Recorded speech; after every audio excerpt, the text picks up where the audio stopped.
বিল্লাহি মিনাশ শাইতানির রাজিম আউযু বিল্লাহি মিনাশ শাইতানির রাজিম বিসমিল্লাহির রহমানির রহিম।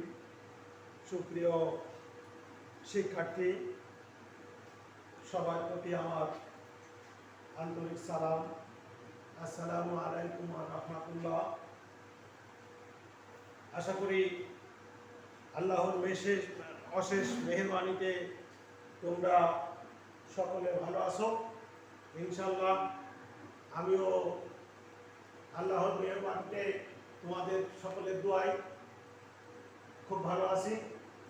তো সুপ্রিয় শিক্ষার্থী, আজকে আমি অনলাইনের মাধ্যমে ভিডিও ক্লাস দেওয়ার জন্য এই ক্যামেরার সামনে উপস্থিত হয়েছি। তো আজকে বিষয় ভূগোল। এই ভূগোল বিষয়ে অধ্যায় দ্বিতীয় অধ্যায়ে আছে মহাবিশ্ব আমাদের পৃথিবী। এই মহাবিশ্ব আমাদের পৃথিবীতে পাঠ শিরোনামে আছে পৃথিবীর গতি। নবম শ্রেণী এই দ্বিতীয় অধ্যায়ে পৃথিবীর গতি সম্পর্কে আজকে আমি পাঠদান করব। তো সুপ্রিয় শিক্ষার্থী, তাহলে আমাদের আজকে পাঠ শিরোনামে কি আছে? পাঠ শিরোনামে আছে পৃথিবীর গতি।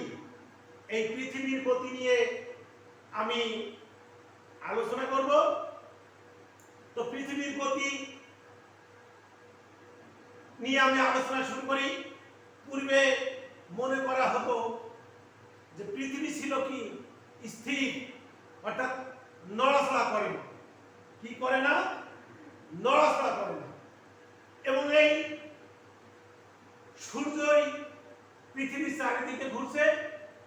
কিন্তু পরবর্তীতে প্রমাণিত হয় যে সূর্য সৌরজগতে কেন্দ্রে কি করে? অবস্থান করে। যেহেতু সূর্য সৌরজগতের কেন্দ্রে অবস্থিত করে, সেহেতু পৃথিবী সূর্যকে কি করছে? সূর্যকে পৃথিবী কেন্দ্র করে ঘুরছে। এই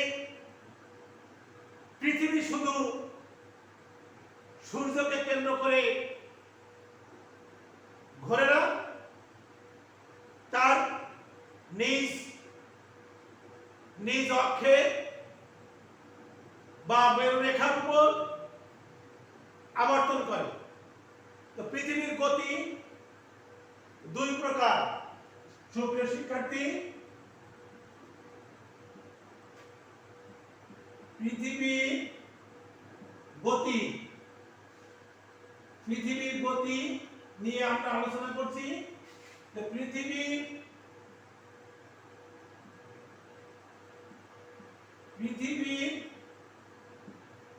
গতি কত প্রকার?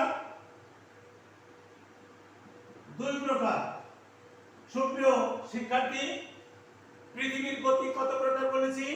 দুই প্রকার। একটা হলো কি আহ্নিক গতি।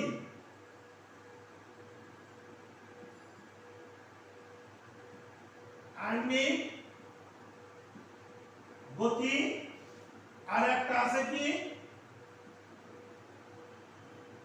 বার্ষিক গতি।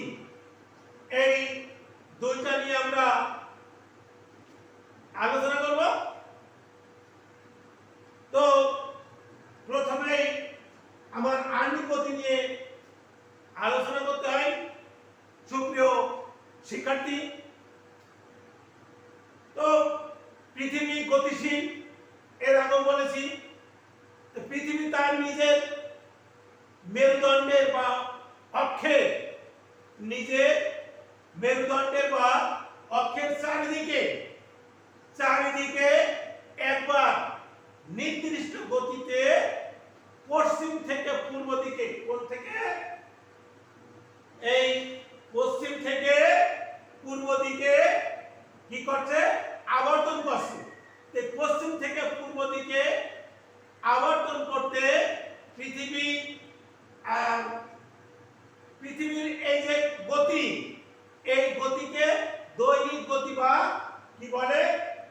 আহ্নিক গতি বলে।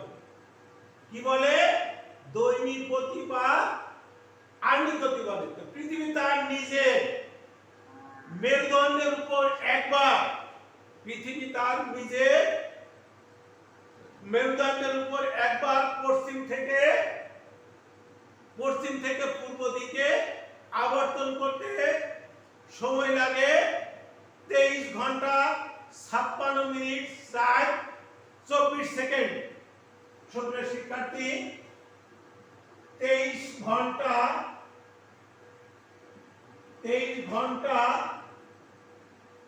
56 মিনিট 24 সেকেন্ড। সুপ্রিয় শিক্ষার্থী, সরি, এখানে 24 কত লিখেছি? 23 ঘন্টা 56 মিনিট 24 সেকেন্ড আছে, সরি 60 সেকেন্ড, 60 সেকেন্ড। অর্থাৎ আমরা সেখানে বলি কি 24 ঘন্টা। অর্থাৎ 24 ঘন্টায় কি বোঝায়? 24 ঘন্টায়, সুপ্রিয় শিক্ষার্থী, 24 ঘন্টায় কি বোঝায়? 24 ঘন্টায় বোঝায় একদিন। অর্থাৎ এই দিনটাকে আবার কি বলে? সৌর দিন বলে। সুপ্রিয় শিক্ষার্থী, এটা ভালো করে জেনে নাও যে আহ্নিক গতি এটা সারা দিনে কয় পাক দেয়? এক পাক দেয়। সেটা সময় লাগে 23 ঘন্টা 56 মিনিট 60 সেকেন্ড।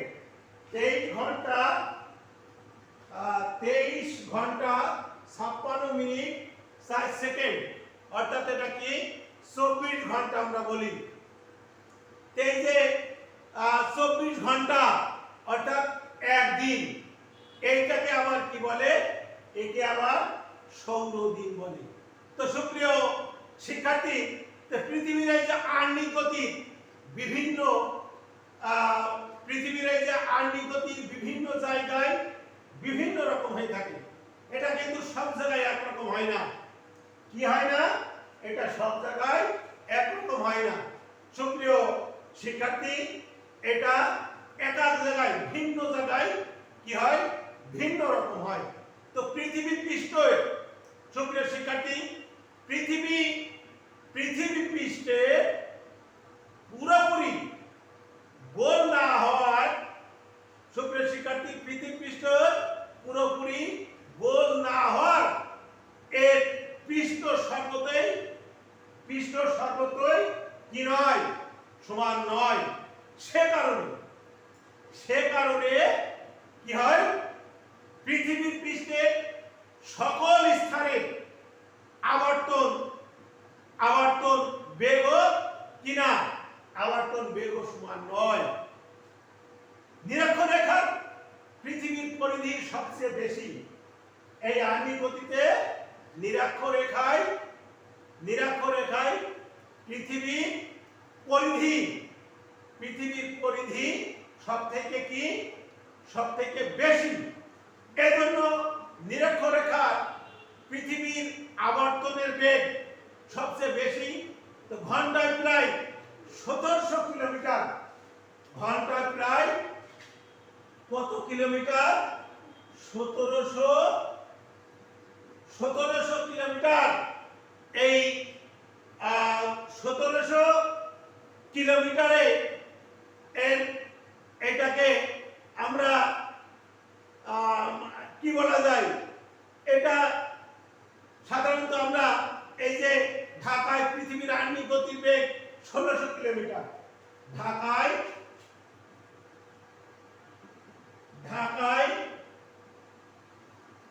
আহ্নিক গতির বেগ 1600 কিলোমিটার। সুপ্রিয় শিক্ষার্থী, এই যে 1600 কিলোমিটার, তো যত মেরুর দিকে যাবে আবর্তনের বেগ তত কি থাকবে? কমতে থাকবে। যত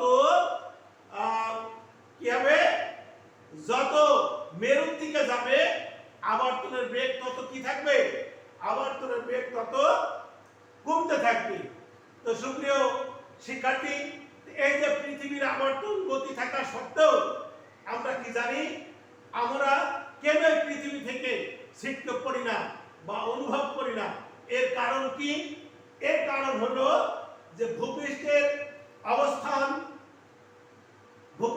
অবস্থান করার কারণে মানুষ জীবজন্তু, সমতল ভূমি প্রভৃতি পৃথিবীর সঙ্গে একই গতিতে কি করে? একই গতিতে আবর্তন করছে, যার কারণে আমরা পৃথিবীর আবর্তনের গতি কি করি না? পৃথিবীর আবর্তনের গতি আমরা অনুভব করি না। তো সুপ্রিয় শিক্ষার্থী, তারপরে আরো একটা উদাহরণ দিই। পৃথিবীর প্রতিটি স্থানে আবর্তন গতি সুনির্দিষ্ট। আবর্তন গতি কি আছে? সুনির্দিষ্ট আছে। তাই আমরা গতি কি করি না? আমরা গতি অনুভব করি না। তো সুপ্রিয় শিক্ষার্থী, এই ছিল আমাদের মোটামুটি আণবিক গতির বিষয়। তারপরে এবার আসবে কি? বার্ষিক গতি। এবার বার্ষিক গতি নিয়ে একটু আলোচনা করি। সুপ্রিয় শিক্ষার্থী, এই যে পৃথিবীর এই যে সুপ্রিয় শিক্ষার্থী, আমি আমার বার্ষিক গতি না, সরি, আমি এই যে আণবিক গতির প্রমাণস্বরূপ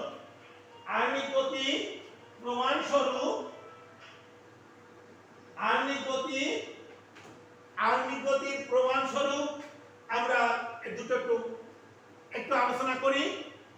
এই যে আণবিক গতি পৃথিবী যে নিজের মেরুদণ্ডের উপর পশ্চিম থেকে পূর্ব দিকে আবর্তন করছে, তার প্রমাণ হলো কি?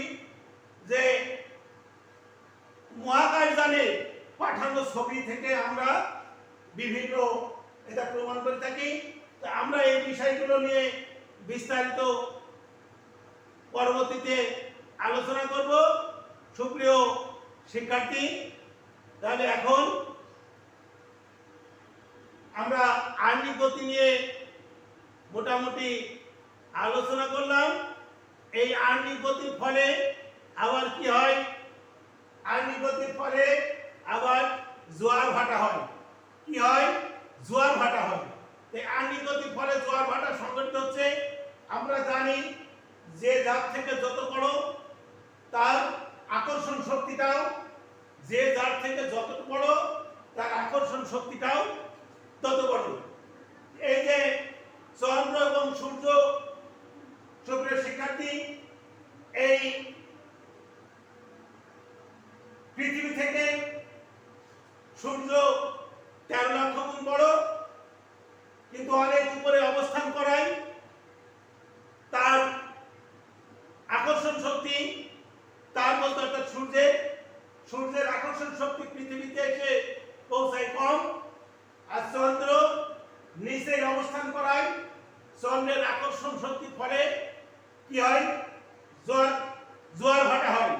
তো সুপ্রিয় শিক্ষার্থী, এখানে আমরা দেখি যে প্রতিদিন জোয়ার ভাটা একই সময়ে কি হচ্ছে না? প্রতিদিন জোয়ার ভাটা একই সময়ে হচ্ছে না। এর কারণ হলো আজকে জোয়ার যে স্থানে যে সময় হচ্ছে, পরের দিন সেই সময়ে না হয়ে তার 52 মিনিট কি হচ্ছে? 52 মিনিট পরে হচ্ছে। তো সুপ্রিয় শিক্ষার্থী, এগুলো আমাদের এই আণবিক গতির ফলে এগুলো হয়ে থাকে। এবার আমরা সেই বার্ষিক গতি নিয়ে একটু আলোচনা করি। সুপ্রিয় শিক্ষার্থী, তো সূর্যের মহাকর্ষণ বলের আকর্ষণে কি হয়? পৃথিবী নিজের অক্ষের উপর অবিরাম কি করছে? অবিরাম ঘুরতে থাকছে। এই ঘুরতে ঘুরতে একটি নির্দিষ্ট পথে নির্দিষ্ট দিকে ঘড়ির কাঁটার ন্যায়, কিসের ন্যায়? ঘড়ির কাঁটার বিপরীত ন্যায় কি হয়? এই নির্দিষ্ট সময়ে সূর্যের চারিদিকে ঘুরছে। তো পৃথিবী এই গতিকে কি বলে?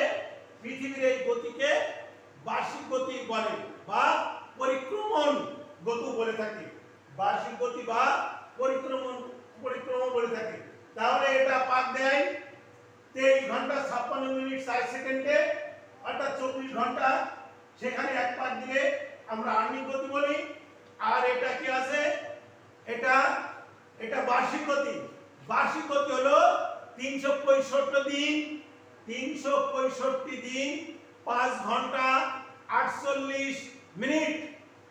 365 দিন 365 দিন 5 ঘন্টা আর 48 সেকেন্ড। সুপ্রিয় শিক্ষার্থী, তাহলে এই যে এটা 48 মিনিট আর 47 সেকেন্ড। 48 minute 47 second. এটা কি করে, এটা আমরা ধরা হয় একে কি বলে, এটা আবার সৌর বছর বলে। অর্থাৎ 365 দিন 5 ঘন্টা 48 মিনিট 47 সেকেন্ড, একে আবার কি বলে, সৌর বছর বলে। কি বছর বলে? সৌর বছর বলে। কিন্তু আমরা 365 দিনে এক বছর ধরি। কি ধরি? 365 দিনে আমরা সাধারণত এক বছর ধরে থাকি। এতে প্রতি বছর প্রায় 6 ঘন্টায়, প্রতি বছর প্রায় 6 ঘন্টা কি অতিরিক্ত থেকে যায়। 6 ঘন্টা, এখানে 5 ঘন্টা 48 মিনিট 47 সেকেন্ড, অর্থাৎ এখানে 6 ঘন্টা ধরা হয়। তাহলে 365 মিনিট 6 ঘন্টা, এই যে 6 ঘন্টা কি থেকে যায়, 6 ঘন্টা অতিরিক্ত থেকে যায়। এই সময়ের সামঞ্জস্য আনার জন্য প্রতি বছর কি হয়, প্রতি 4 বছর অন্তর অন্তর ফেব্রুয়ারি মাসে প্রতি 4 বছর ফেব্রুয়ারি মাসে কি হয়, আমরা এই যে একদিন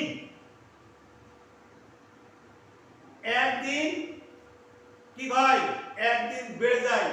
এই জন্য এটা ফেব্রুয়ারি মাসের একদিন বাড়িয়ে সেটা কি করা হয়, 29 করা হয়। সেটা কি করা হয়, 29 করা হয়। তো সুপ্রিয় শিক্ষার্থী, এই বছরকে আবার 366 দিন ধরা হয়। ওই বছর এখানে আছে 365 দিন, কিন্তু প্রতি 4 বছর পর এই যে ফেব্রুয়ারি মাসে যে বছরে একদিন বাড়িয়ে দেওয়া হয়,